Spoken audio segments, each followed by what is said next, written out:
आत्मानुभव के संबंध में जो ध्रुव का अनुभव, त्रिकाली ध्रुव गायक की दृष्टि करने की बात आती है तो उसमें थोड़े से लोग कंफ्यूज हो जाते हैं। लोग समझते हैं कि पर्यायों से पार त्रिकाली ध्रुव, पर्यायों से पार त्रिकाली ध्रुव, और जिसमें शुद्ध अशुद्ध पर्यायों का प्रवेश नहीं है, ऐसा वो त्रिकाली ध्रुव। तो लोग क्या करते हैं, पर्यायों से भिन्न द्रव्य देखने की कोशिश करते हैं, क्योंकि वो सोचते हैं कि पर्याय तो द्रव्य में है नहीं, है कि नहीं। और पर्याय से भिन्न द्रव्य देखने जाते, वह द्रव्य दिखता नहीं। समझ में आया कि नहीं। अब वो कन्फ्यूजन क्रिएट होता है। अब वो कहते साहब द्रव्य तो दिखता नहीं, दिखती तो पर्याय है, दिखती तो पर्याय है। अब ये क्या करें। और पर्याय जो है वो तो द्रव्य है नहीं, उस द्रव्य से भिन्न है। पर्याय तो एक समय की है, द्रव्य शाश्वत है। और जब हम अंदर में देखते हैं, अनुभव करने जाते हैं, तो वहाँ तो पर्याय दिखती है, द्रव्य तो दिखता नहीं। और कोई किसी से कुछ कहता नहीं है, ना ये कोई प्रश्न पूछता है कि द्रव्य देखने का मतलब क्या।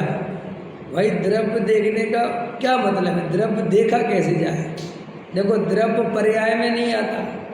अगर द्रव्य पर्याय में आ जाए तो पर्याय के नष्ट होने से द्रव्य भी नष्ट हो जाएगा, समझ आए। और पर्याय द्रव्य में जाती नहीं, ख्याल में है कि नहीं। क्योंकि पर्याय द्रव्य में चली जाए तो पर्याय भी द्रव्य बन जाए।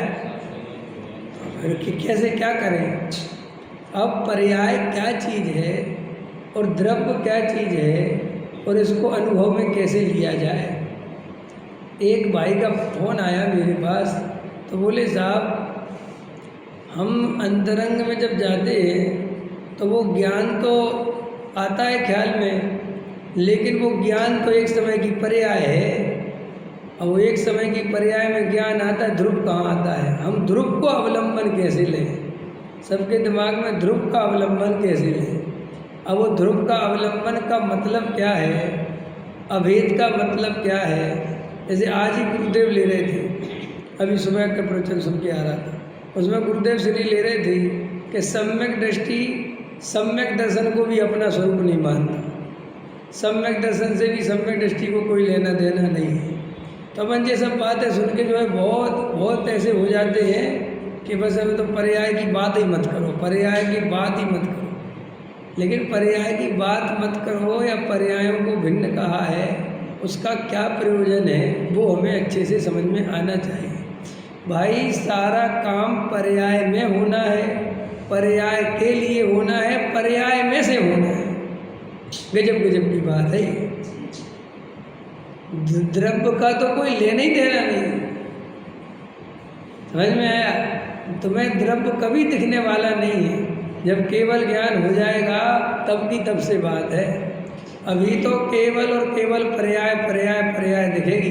तो फिर साहब सब तो द्रव्य का अनुभव करते, द्रव्य दृष्टि और ये सम्यक दर्शन की पर्याय आदि भी मेरे से भिन्न है, ये निर्णय करते हैं। तो फिर हम करें तो करें क्या, ये कन्फ्यूजन क्रिएट हो जाता है। देखो जब पर्याय की चर्चा है, फिर उनके प्रश्न के कारण मैंने सोचा, उस पर चिंतन करा कि इसको और कैसे समझाएं। तो उसका एक सरल शॉर्टकट तरीका ये समझो, जब आपको पर्याय बोला जाए कि पर्यायों से भिन्न, तो आप वहाँ पर केवल और केवल मोह राग देश की पर्याय को पकड़ो। केवल जो मलिन पर्याय हैं, जो राग देश कसाई की पर्याय हैं, ये पर्याय हैं, इसको पर्याय जानो।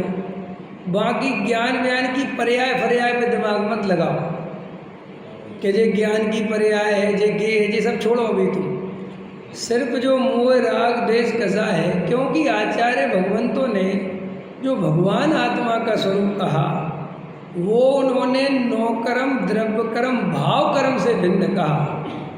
उनने ऐसा नहीं कहा द्रव्य कर्म नौकर्म भाव कर्म और शुद्ध कर्म से या शुद्ध आत्मा से भिन्न या शुद्ध पर्याय से, ये नहीं कहा। उन्होंने कहा साहब आत्मानुभूति के लिए स्वानुभूत्या चकास्ते नमा समय साराय। तो नमा समय साराय, जिस समय सार को नमस्कार किया, जिस आत्मा को नमस्कार किया, कैसा है वो आत्मा। उन्होंने व्याख्या की जो नौकर्म द्रव्यकर्म भाव क्रम से रहित है, जो एक जानने देखने वाला त्रिकाल ज्ञायक स्वभाव है, वो आत्मा है। ये आत्मा की वास्तविक व्याख्या ये है। तो वो जो जानना देखना स्वभाव है, उसे पर्याय के रूप में देखने की कोशिश मत करो। वो जो जानने देखने का स्वभाव है, वो ही द्रव्य है, बस वो ही मैं हूँ। क्योंकि वो द्रव्य का जो स्वभाव है और जो ज्ञान का स्वभाव है, वो एक जैसा है। समझ में आया? वो पर्याय का और द्रव्य का मेल है, वो अपनी स्वाभाविक पर्याय है, लेकिन उसे पर्याय कहने से उसका तिरस्कार होता है। पर्याय कहने से वो नाशवान दिखती है और द्रव्य कहने से भला जाता है। और सम्यक दर्शन है क्या? सम्यक दर्शन पर्याय अपने को पर्याय मानना छोड़ देती है और अपने को द्रव्य मान लेती है। ये है सम्यक दर्शन। भाई साहब, वो पर्याय तब भी पर्याय रहती है, वो पर्याय द्रव्य नहीं हो जाती, लेकिन बस उसके अंदर वो जो श्रद्धा आ गई कि मैं तो अखंड त्रिकाली ध्रुव हूँ, ये कहते कहते वो नष्ट हो जाएगी, लेकिन उसकी जगह दूसरी ज्यों की तो फिर लग जाएगी। यही तो सम्यक दर्शन है। सम्यक दर्शन तो एक समय की पर्याय है, लेकिन जो जैसे समझ लो, उदाहरण समझो, तो उदाहरण समझ में आ जाए। 100 सम्यक दर्शन की पर्याय है। कितनी है? 100। तो एक सम्यक दर्शन की पर्याय आई, तो उसने कहा मैं त्रिकाली ध्रुव, और ऐसा कहते कहते नष्ट हो गई। इतने में दूसरी आई, तो वो कहती मैं त्रिकाली ध्रुव। बस वो जब तक मैं त्रिकाली ध्रुव कहती रहे, तो सम्यक दर्शन सम्यक दर्शन सम्यक दर्शन सम्यक दर्शन, ठीक। और जैसे ही पर्याय ने कहा मैं शरीर,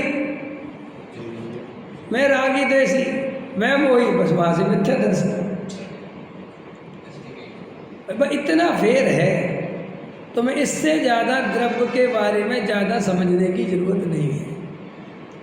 सम्यक दृष्टि सम्यक दर्शन का अवलंबन नहीं लेता, सम्यक दर्शन को अपना स्वरूप नहीं मानता। का अर्थ क्या है? सम्यक दर्शन तो मानता है, उसमें मानने और नहीं मानने की क्या बात है, लेकिन सम्यक दर्शन माने वो पर्याय अपने को सम्यक दर्शन नहीं मानती, अपने को द्रव्य मानती है। और जो पर्याय अपने को द्रव्य मानती है, वही पर्याय का नाम सम्यक दर्शन है। तो एक बात अच्छे से समझ लें कि जब आपसे पर्याय शब्द बोला जाए कि पर्यायों से पार, तो आपको वहाँ पर भाव क्रम वाला राग द्वेष कसाय वाली पर्यायों को लेके उनको अपनी दृष्टि से हटा देना है, और उन पर्यायों को जानने वाला जो ज्ञान है वो ही ज्ञायक है, वो ही मैं हूँ। तो ऐसा मत पकड़ना वहाँ कि ये जो जानने वाला ये भी पर्याय, जो जानने में आ रहा वो भी पर्याय, और मैं तो इस पर्यायों से भी पार। ये बात ठीक है। क्यों?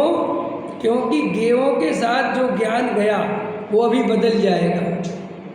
गे के अनुसार ज्ञान दिखता ना, अभी कुछ ज्ञान हो रहा, अभी थोड़ी देर बाद बहुत दूसरा ज्ञान, तीसरा ज्ञान। तो गे का ज्ञान वो पर्याय एक समय की पर्याय, लेकिन उस पर्याय में पर्याय ना देखकर द्रव्य जानन जानन जानन जानन जान। देखो, एक होता है सामान्य ज्ञान और एक होता है विशेष ज्ञान। इस सामान्य ज्ञान और विशेष ज्ञान में क्या अंतर है? जो सामान्य ज्ञान है वो दृष्टि का विषय है, जो विशेष ज्ञान है वो ज्ञान का विषय है। क्या अंतर है दोनों में? सामान्य ज्ञान माने गेयों से खाली मात्र ज्ञान, सिर्फ ज्ञान मात्र, जानना जानना क्या जानना, किसे जानना, कितना जानना, ज़्यादा जानना, इसका अर्थ नहीं है। सिर्फ जानने वाला मात्र मैं हूँ। तो जानने वाले को पकड़ेगा तो चूंकि जानने वाला निरंतर क्रम से प्रवाह से बहता हुआ है, जानना जानना जानना, जैसे झरने में से पानी झरता रहता है, झरता रहता है, झरता रहता है, कहाँ से आ रहा है उसका स्रोत मत खोजो, वो पानी आ रहा है। ऐसे ही ज्ञान ज्ञान ज्ञान ज्ञान, तो ये सब द्रव्य है कि पर्याय? विकल्प मत करो, ये पर्याय और द्रव्य का भेद मत करो। यहाँ अभेद करो। यहाँ केवल उस ज्ञान के माध्यम से यही मैं हूँ, यही मेरा स्वरूप है, तो उसका लक्षण जानना देखना है।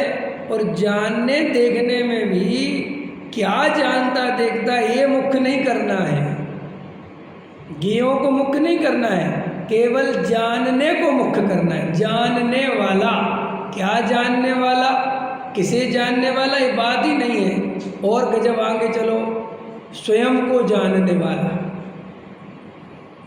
ये प्रयोग है सब आत्मा के अनुभव के।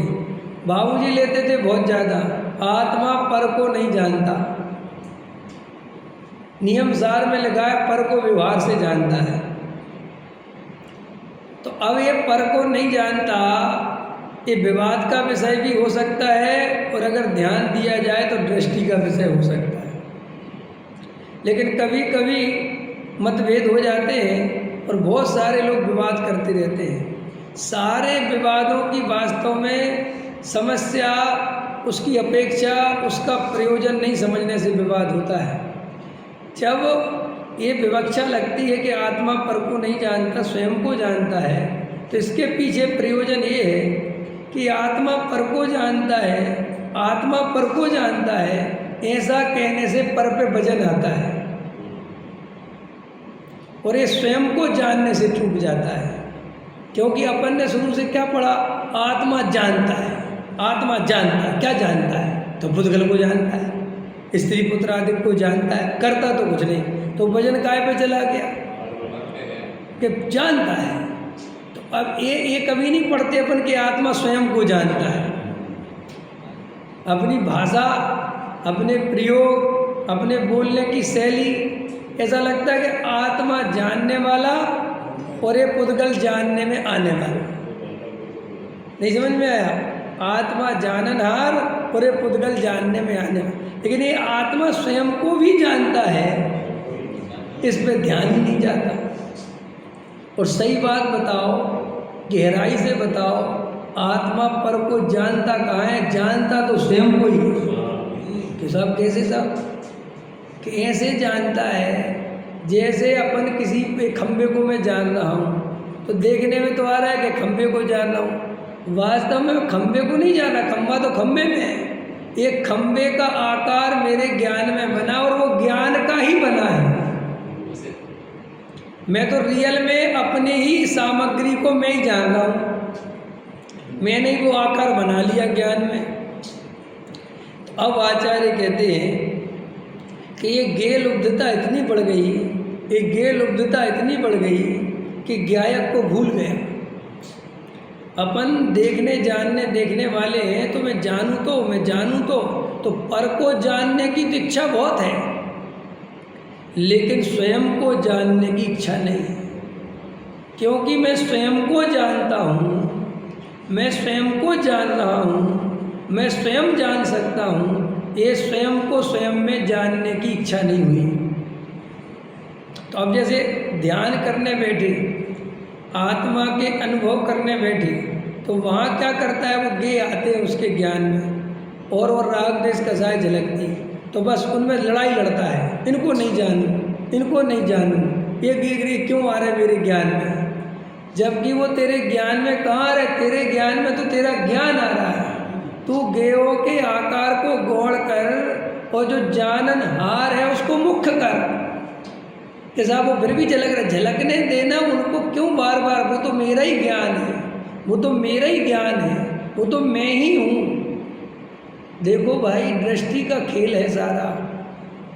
चीनी के वो खिलौने होते हैं, मिट्टी के खिलौने होते हैं, हाथी घोड़े सब दुनिया भर के, लेकिन देखो जो मिट्टी के स्वभाव से परिचित है उसे वो आकार दिखाई नहीं देते।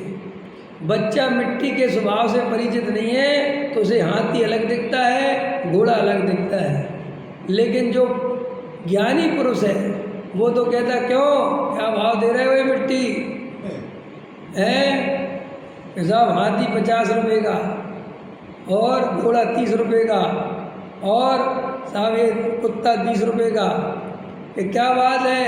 कि बस बात तो कुछ नहीं है, थोड़ा आकार बड़ा बड़ा है, थोड़ी इसमें मेहनत है। इसमें घड़िया गुल्ले वाला होता है चीनी के खिलौने, तो कहते चीनी क्या भाव देता है?